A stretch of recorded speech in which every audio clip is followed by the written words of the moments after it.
The dragonkin of Navarra weren't supposed to exist anymore, not after the Cataclysm Wars. Yet there she was, laid out on a medical cradle in my repair bay, half alive, scales dull as cracked glass, heart rate barely registering on the monitors. I was a systems engineer, not a medic. My job was to fix plasma turbines, not mythical beings that bled light. But the royal escort that brought her here, their armor bearing the crest of the Nivern crown, made refusal impossible. She was struck by a plasma burst. Their captain told me, his voice edged with fear. Our healers can't stabilize her.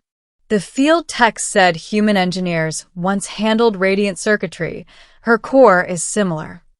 So that's why I was standing here, surrounded by alien royalty, trying to revive a creature of legend with little more than a toolkit and guesswork. Her breathing was shallow, the kind you only hear in machines about to fail. Faint lines of gold pulsed beneath her skin. Organic circuits, perhaps. I adjusted the scanner frequency, watching the holographic projection bloom above her body. The data made no sense, energy patterns far beyond what human science could replicate. I can't promise anything, I said quietly. Try, the captain replied, voice trembling. She is the last princess of Navarra. I started tracing the damaged conduits along her neck and chest. The readings showed microfractures where light, literal bioplasma, was leaking from her internal lattice. The energy was collapsing. Her core is overloading, I muttered. If I can't reroute it, she'll burn herself out.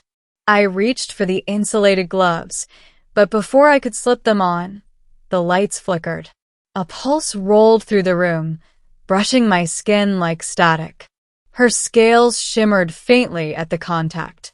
Did you see that? One of the guards whispered. I ignored him, adjusting the cradle's energy dampers. My fingers brushed her side again, this time bare, just skin on scale. The monitor spiked. Her vitals surged. The faint blue veins beneath her scales ignited with gold, running like rivers of light across her body. The captain stepped forward, stunned. What did you do? Nothing. Then the dragon princess gasped. A ragged, burning breath tore through the silence. Her chest rose, eyes flickering open. They were molten amber. For a long moment, no one moved. The guards fell to their knees. One whispered, by the first flame, she breathes again. She tried to speak, her voice low and hoarse. Where am I? You're safe, I said carefully.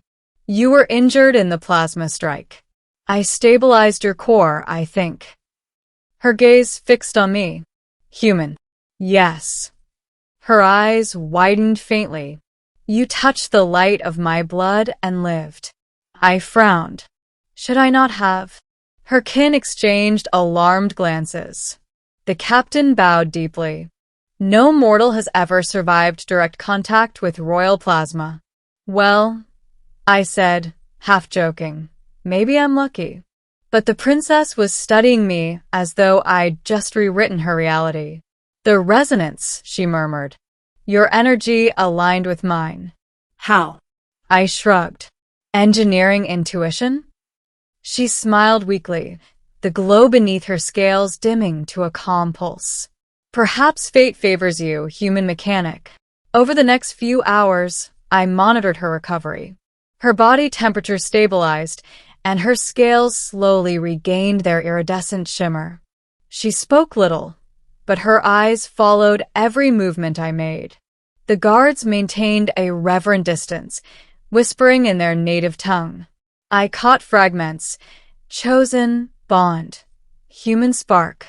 Later, as the storm outside the facility quieted, the captain approached me privately. You've done more than save her life, he said. You've awakened something long dormant in our kind. I just reconnected energy pathways, I replied, still uncomfortable with the attention. He shook his head. No. You reignited the royal core, with your touch. The light recognized you. Before I could respond, the princess called my name, soft yet commanding. Engineer, she said, walk with me. I followed her out into the viewing deck overlooking the volcanic horizon. The air shimmered with radiation, but the field shielding kept it breathable.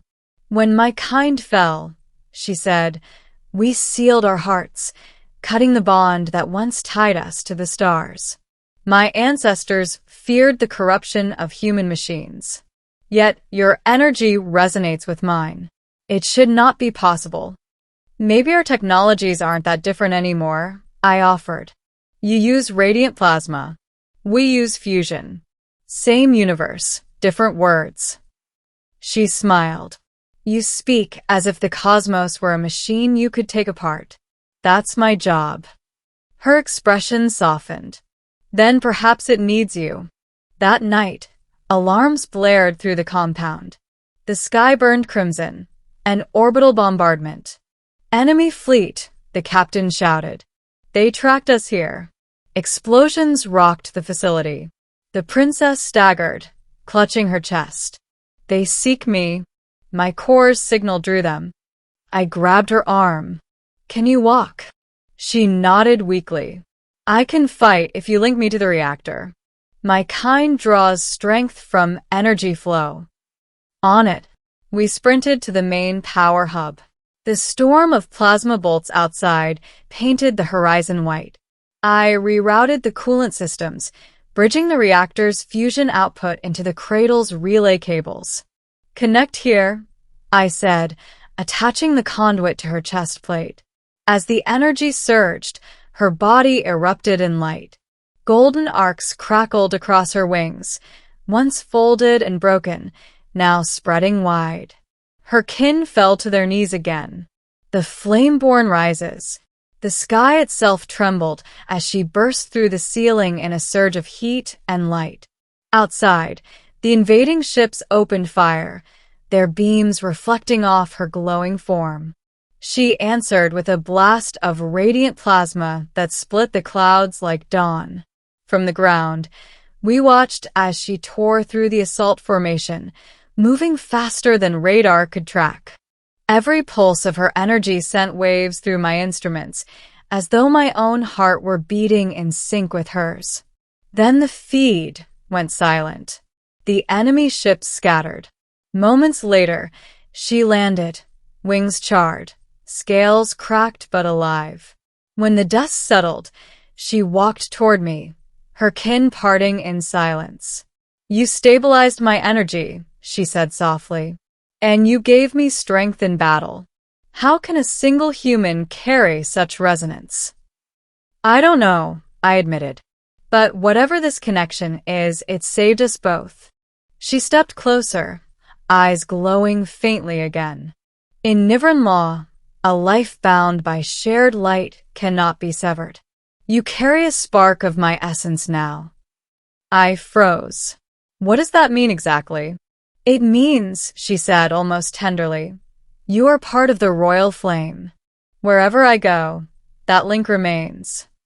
The captain bowed deeply. Our people will remember this. A human restored the light of Navarra. I looked up at the sky, where the storm clouds had cleared, revealing the glint of stars. Guess I'm not just a mechanic anymore. She smiled, a rare, genuine expression that carried both gratitude and something deeper. No. You are a bridge between our worlds. Weeks passed. The war fleets withdrew, and peace talks began between humans and the Nivern remnants.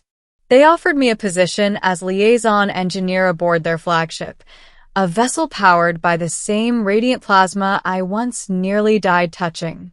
Before departure, the princess visited my repair bay one last time. She traced her claws along the scarred metal wall. This place saw rebirth, she said. You and I began something neither species understands yet. Then we'd better keep learning, I replied. She extended her hand, scaled,